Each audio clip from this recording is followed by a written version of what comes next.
It all started when I inherited that old, crumbling estate from my distant uncle, an uncle I barely knew existed. Nestled on the outskirts of a quiet village, the property had been in my family for generations, but none of my immediate family had ever spoken of it.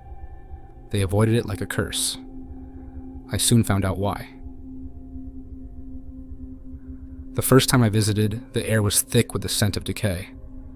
Overgrown vines clung desperately to the weathered facade of the house, and somewhere in the distance, crows cawed as if mourning.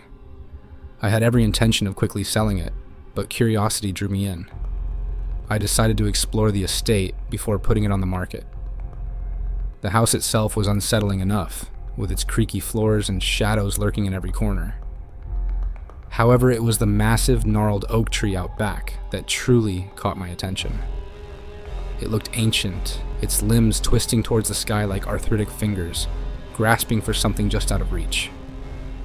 Underneath that eerie tree, partially hidden by moss and ivy, I stumbled upon a stone slab.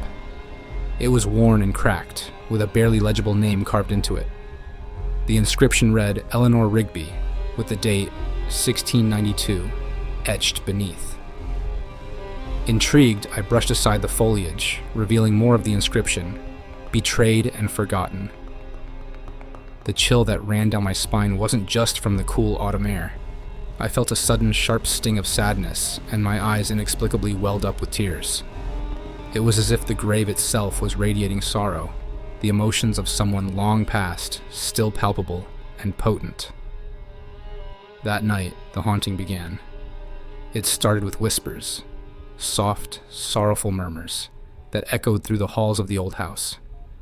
I couldn't make out the words at first, but the tone was desperate, pleading. Then came the visions. A woman, ethereal and translucent, dressed in the garb of the 17th century, her eyes hollow with grief. She would appear under the oak tree at twilight, staring into my soul with a look that yearned for justice.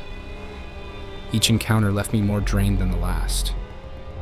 Sleep became elusive as the whispers turned into sobs. The spirit, Eleanor, was betrayed by someone she trusted, someone who had promised to love her, but instead, driven by greed, took her life and buried her in unmarked solitude. Her pleas for justice became my burden. The only way to end my torment was to unearth the truth and expose the betrayal, so her spirit could finally rest. My days became consumed with poring over old records and family letters, trying to piece together the story hidden by centuries of silence. As I delved deeper, I uncovered a dark secret. Eleanor was a relative of mine, promised in marriage to a wealthy landowner who coveted the very estate I had inherited. When she refused him, wishing to marry her true love, he killed her in a rage and buried her beneath the oak tree, claiming her lands as his own. Armed with the truth, I held a ceremony at her grave, revealing the story to the few remaining locals and offering her a proper memorial. That night, Eleanor appeared to me once more. This time, her eyes held a glimmer of peace. She nodded to me, a gesture of thanks, before dissipating into the night air like mist. The house feels lighter now, as if a heavy sigh has been released from the very walls. I've decided to keep the estate, to honor Eleanor and the history it holds. Sometimes I still hear whispers, but they're different now. No longer desperate, but soothing, like a lullaby.